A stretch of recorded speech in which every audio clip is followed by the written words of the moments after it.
하나님 말씀 사무엘상 22장 1절에서 5절입니다. 한 절씩 교독하겠습니다. 그러므로 다윗이 그곳을 떠나 아둘람 굴로 도망하며 그의 형제와 아버지의 온 집이 듣고 그리로 내려가서 그에게 이르렀고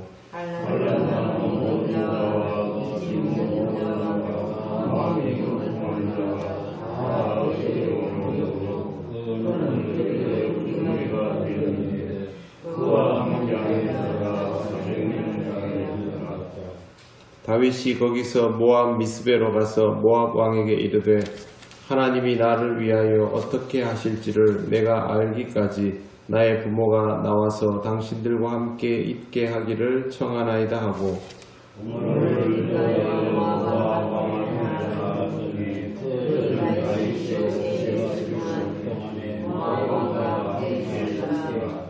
같이 읽겠습니다.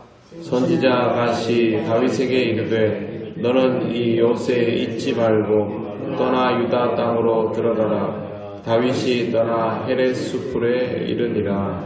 아멘. 다윗은 결국 가드왕 아기스 앞을 떠났습니다. 다윗이 도망한 다음 장소는 아둘람 굴입니다. 아둘람은 옛 가나안 수도 가운데 하나였던 곳인데 굴이라는 이 표현은 다르게 번역하면 요새이기도 합니다. 쉽게 접근할 수 있는 곳은 아니다라고 생각할 수 있습니다. 다윗이 이곳에 있다는 소식이 그의 집안 사람들에게 전해졌고 그의 형제와 아버지의 온 집이 듣고 그리로 내려가서 다윗을 만나게 됩니다. 사실 이 만남은 단순히 다윗을 만나는 것만이 아니라 도피였습니다.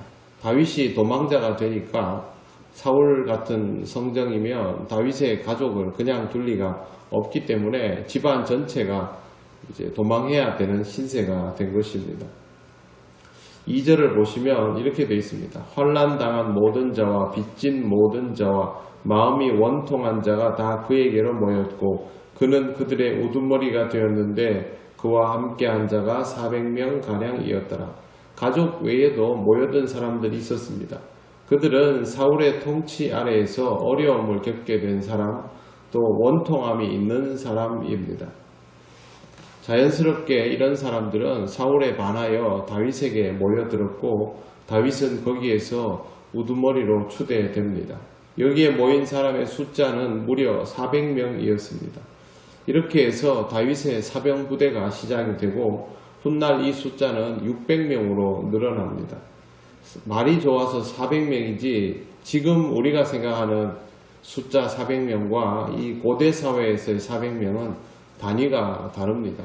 한 도시 전체의 장정의 숫자가 5,000명을 넘기기 어려운 시대가 예수님 시대였는데 이건 그보다 훨씬 전이기 때문에 400명 정도라면 굉장히 큰 무리라고 할 수 있습니다. 이 사람들이 집단으로 어디를 옮겨 다니는 것도 사실은 쉽지 않은 정도의 큰 규모입니다.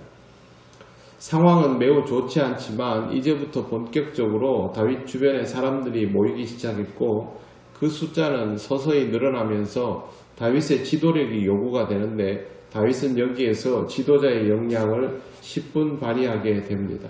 사울은 다윗을 제거하기 위해서 수단 방법을 가리지 않았고 끝내는 다윗이 이스라엘에서 쫓겨나도록 만들었지만 이 일은 다윗으로 하여금 더 강하게 하는 계기가 되었고 다윗 주변에 노골적으로 사람들이 모이기 시작한 것도 이때쯤입니다.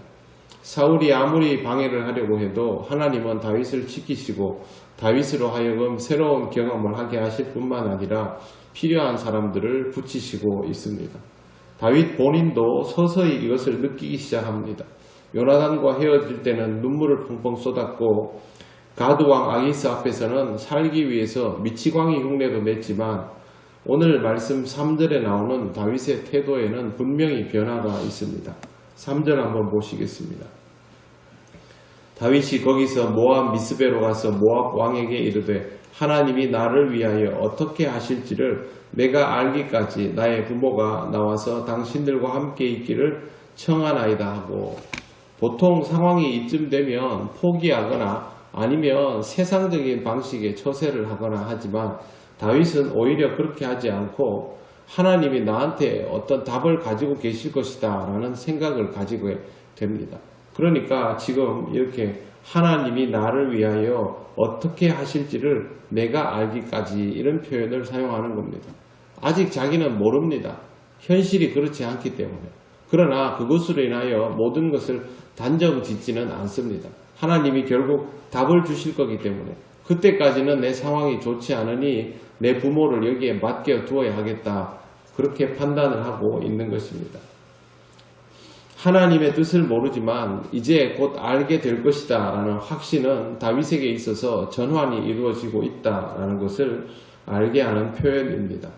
우리는 보통 하나님께서 상황을 확 뒤집어 주시면 전환이 된다고 생각하지만 실제로 다윗과 같은 상황은 그대로인데 하나님의 세미한 손길들을 조금씩 느껴가는 경우가 많습니다. 그걸 받아들여가는 것이 전환입니다. 새로운 시작인 것이죠. 이렇게 해야만 하나님의 역사를 계속해서 경험할 수 있습니다. 확 뒤집어질 때까지는 아무것도 하지 않고 있는 것이 아니라 하나님이 내게 뜻을 알게 할 때까지 하나님께서 인도하시는 길을 가면서 계속 물을 것이다. 그런 태도가 필요한 것이죠. 다윗은 실제로 앞으로의 상황에서 하나님에게 묻는 일을 멈추지를 않습니다. 자기는 모르니까 하나님께 물어야 답을 얻을 수 있으니까 그렇게 하는 것입니다. 상황이 좋아지기를 기다리기보다는 이 상황을 받아들여 가는 것으로 먼저 태도를 전환하는 그런 신앙의 판단을 하시기를 바랍니다. 그래야만 그 다음을 기대할 수 있고 거기서부터 하나님께 묻고 싶은 욕구도 생기는 것입니다. 여러분 왜 매일 기도하십니까? 내가 원하는 걸 이루기 위해서 기도하십니까? 그거보다는 살아가는 날들에 대해서 모르는 게 더 많기 때문에 하나님께 뜻을 묻기 위해서 기도하시지 않습니까?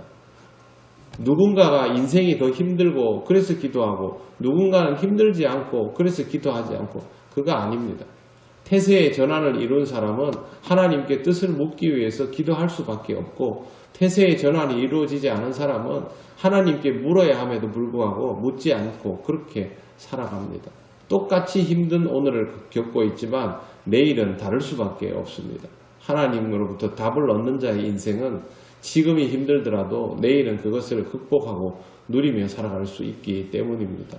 하나님께서 여러분에게 주신 기도의 기회를 통해서 뜻을 묻고 그 뜻을 들어서 순종하면서 하나님 보시기에 합당한 삶을 살아가시기를 바랍니다. 아멘. 기도드리겠습니다.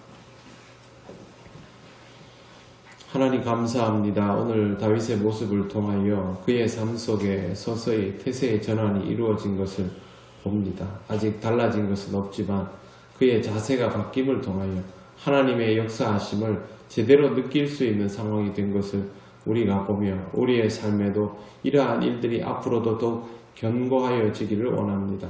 매일매일 기도하는 주의 종들에게 하나님께서 답을 주시고 길을 열어주시고 그 길 가운데 평안함을 허락하여 주시옵소서. 우리 통일교회 모든 성도들이 하나님 앞에 기도하는 것을 당연하게 여기고 날마다 하나님께 묻고 들으며 그것을 통하여 삶을 이루어가게 하옵소서. 오늘도 하나님 우리를 지키시고 인도하여 주실 줄 믿사오며 예수님 이름으로 기도드립니다. 아멘.